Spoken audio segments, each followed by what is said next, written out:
बिहार विधानसभा चुनाव अब खत्म हो चुके हैं, लेकिन भोजपुरी इंडस्ट्री के दो सबसे बड़े सितारों के बीच की निजी जंग अब सबसे खतरनाक मोड़ पर आ गई है।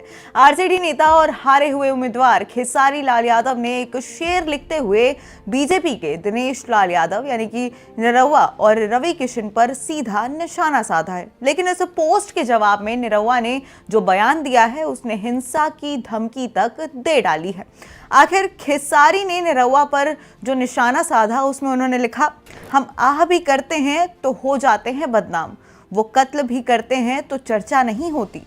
और इसी के जवाब में निरहुआ ने धमकी दे डाली है कि बाजार में जूता मारो। आखिर क्यों ये लड़ाई राजनीतिक आलोचना से आगे निकलकर व्यक्तिगत हो गई है और इस भयंकर तूफान की जड़ें आखिर शुरू कैसे हुई थी, सब आपको बताएंगे। वीडियो के अंत तक बने रहिए। अब बिहार विधानसभा चुनाव में छपरा सीट पर हार का सामना करने के बाद खेसारी लाल यादव ने अपनी हार का गुस्सा एक सोशल मीडिया पोस्ट के जरिए निकाला। खेसारी ने बिना नाम लिए निरहुआ पर हमला बोलते हुए पोस्ट में लिखा, हम आह भी करते हैं तो हो जाते हैं बदनाम, वो कत्ल भी करते हैं तो चर्चा नहीं होती। आगे उन्होंने बीजेपी के स्टार्स पर भोजपुरी में लिखा कि अरे भाई, पार्टी में पद के लिए इतना भी बेचैन मत होइए कि अपना कचरा आपको साफ करने में भी घिन आए। अब ये टिप्पणी उनके राजनीतिक विरोधियों पर पद की लालसा और गंदगी फैलाने का आरोप थी। आपको बता दें कि खेसारी छपरा सीट से बीजेपी की छोटी कुमारी से 7,600 वोटों के अंतर से हार गए थे।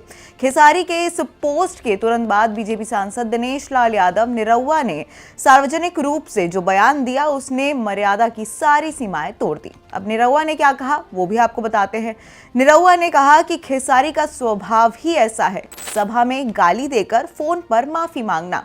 निरहुआ ने कहा कि अगर कोई बाजार में गाली देता है तो उसे सजा भी बाजार में ही मिलनी चाहिए। निरहुआ ने खुलेआम धमकी देते हुए कहा कि बाजार में गाली दिए हो तो बाजार में ही तुमको जूता मारेंगे। इसी के साथ निरहुआ ने कहा कि खेसारी जो खुले मंच पर बकैती कर रहा था उसके लिए बोलना जरूरी था। इस पूरे झगड़े की जड़ खेसारी लाल यादव द्वारा बीजेपी के भोजपुरी सांसद पर लगाए गए गंभीर आरोपों में है। आपको बता दें कि खेसारी ने चुनाव प्रचार के दौरान ये कहकर बीजेपी स्टार्स को निशाना बनाया था कि मनोज तिवारी, रवि किशन और निरहुआ इन सब ने राजनीति में आकर इंडस्ट्री या क्षेत्र के लिए कुछ नहीं किया है।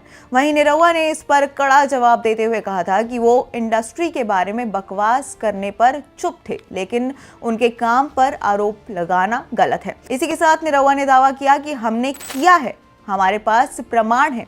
उन्होंने खेसारी को चुनौती दी कि वो आजमगढ़ आकर पता कर ले कि उन्होंने अपने क्षेत्र में क्या काम किए हैं। इसी के साथ निरहुआ ने कहा कि खेसारी का ये झगड़ालू नेचर बिल्कुल ऐसा ही है, लेकिन अब ये इंडस्ट्री तक सीमित नहीं रहा।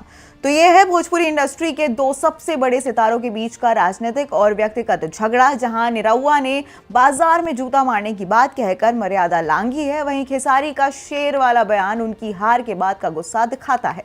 ये विवाद दिखाता है कि राजनीतिक हार जीत के बाद भी सितारों की ये ईगो की जंग खत्म नहीं हुई है। अब देखना होगा कि इस सार्वजनिक हिंसा की धमकी पर कोई कानूनी एक्शन होता है या फिर इस पर खेसारी क्या जवाब देते हैं। और इस जंग की हर अपडेट पर हमारी नजर बने रहेगी। तब तक के लिए आप स्टेट मिरर पर बने रहिए।